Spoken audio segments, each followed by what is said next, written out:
یہ حدیث نمبر 1 سے شروع کرتے ہیں۔ بسم اللہ الرحمن الرحیم۔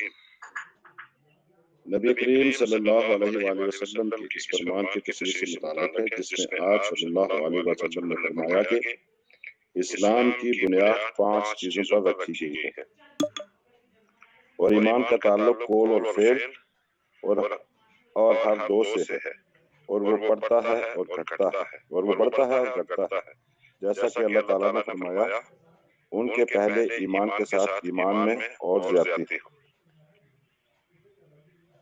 فرمایا کہ انہوں نے ان کو ہدایت میں اور زیادہ بڑھا دیا۔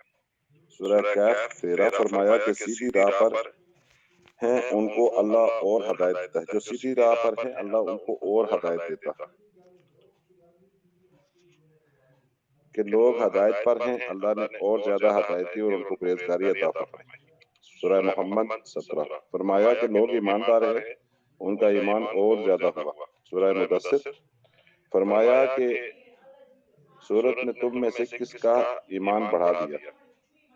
فی الواقعہ جو لوگ ایمان لائے ہیں ان کا ایمان اور زیادہ ہو گیا۔ سورہ توبہ 124۔ فرمایا کہ مومنوں سے کہا تمہاری بربادی کے لیے لوگ بکثرت جمع ہو رہے ہیں، ان کا خوف کرو۔ پس سن کر ایمان والوں کا ایمان اور بڑھ گیا اور ان کے منہ سے بھی نکلا اللہ و نعم الوکیل۔ آل عمران 173۔ فرمایا کہ اور کچھ نہیں بڑھا، ہاں ایمان اور اطاعت کا شیوہ ضرور بڑھ گیا۔ الاحزاب 22۔ حدیث میں وارد ہوا کہ اللہ کی راہ میں محبت رکھنا اور اللہ ہی کے لیے کسی سے دشمنی کرنا ایمان میں داخل ہے، اور خلیفہ عمر بن عبدالعزیز نے عدی بن عدی کو لکھا تھا کہ ایمان کے اندر کتنے ہی فرائض اور عقائد ہیں اور حدود ہیں اور مستحب و مسنون باتیں ہیں، سب ایمان میں داخل ہیں، بس جو ان سب کو پورا کرے اس نے اپنا ایمان پورا کر لیا، اور جو پورے طور پر ان کا لحاظ رکھے نہ ان کو پورا کرے اس نے اپنا ایمان پورا نہیں کیا۔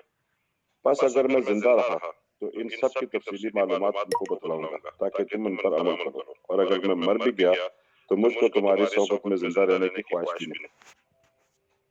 اور حضرت ابراہیم علیہ السلام کا قول قرآن مجید میں وارد ہوا ہے کہ لیکن میں چاہتا ہوں کہ میرے دل کو تسلی ہو جائے، اور محاذ رضی اللہ تعالیٰ عنہ ایک دفعہ ایک صحابی بن بلال نامی نے کہا تھا کہ ہمارے پاس بیٹھو تاکہ ایک گھڑی ہم ایمان کی باتیں کر لیں، اور عبداللہ بن مسعود رضی اللہ تعالیٰ عنہ نے فرمایا تھا کہ یقین پورا ایمان ہے، اور عبداللہ بن عمر رضی اللہ تعالیٰ عنہ کا قول ہے کہ بندہ تقویٰ کی اصل حقیقت یعنی کہنا کو نہیں پہنچ سکتا جب تک کہ جو بات دل میں کھٹکتی ہو اسے بالکل چھوڑ نہ دے۔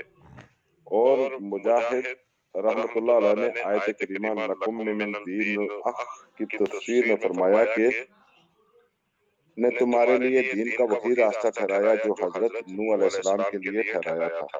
کا مطلب یہ ہے کہ اے محمد صلی اللہ علیہ وآلہ وسلم نے تم کو اور نوح کو ایک ہی دین کے لیے وصیت کی ہے۔ اور حضرت عبداللہ بن عباس رضی اللہ تعالیٰ عنہ نے آیت کریمہ ومن حاج کے متعلق فرمایا کہ اس سے سبیل یعنی سیدھا راستہ اور سنت طریقہ ہے۔ اور سورہ فرقان کی آیت میں لفظ دعا قم کے بارے میں فرمایا ایمانکم، اس سے تمہارا ایمان مراد ہے۔ سے عبید اللہ بن موسیٰ نے یہ حدیث بیان کی، انہوں نے کہا کہ ہمیں اس کی بابت حنظلہ بن ابی سفیان نے خبر دی، انہوں نے اکرمہ بن خالد سے روایت کی، انہوں نے حضرت عبداللہ بن عمر رضی اللہ تعالیٰ عنہ سے روایت کی کہ رسول کریم صلی اللہ علیہ وآلہ وسلم